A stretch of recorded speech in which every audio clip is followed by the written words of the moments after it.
ദൈവം അബ്രഹാമിനെ നോക്കിയപ്പോൾ അവൻ ഒരു പരാജിതനാണ്. ഒരു പരാജിതനെ കൊണ്ട് ഒരു കൂട്ടം രാജാക്കന്മാരെയോ ഒരു ജനറേഷനെ ഉളവാക്കാൻ കഴിയത്തില്ല.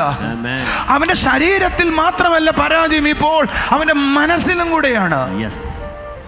അവന്റെ മനസ്സിൽ നിന്ന് പരാജയ ബോധം പൊളിയണം.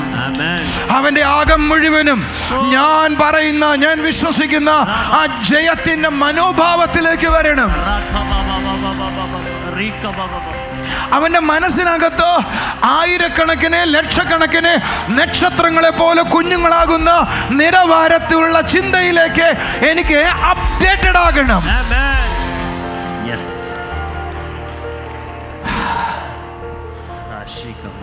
അബ്രഹാമേ, ബഹുജാതികളുടെ പിതാവേ, ബഹുജാതികളുടെ പിതാവേ, മനസ്സും ചിന്തയും വിചാരവും വികാരവും, ഞാൻ പറയുന്ന എല്ലാ വാക്കുകൾക്കും പ്രാധാന്യമുണ്ട്.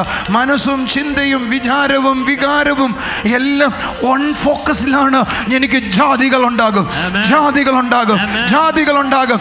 ആ ഫോക്കസിലേക്ക് എത്തിക്കാനാ സ്വർഗ്ഗം അത് ചെയ്തത്.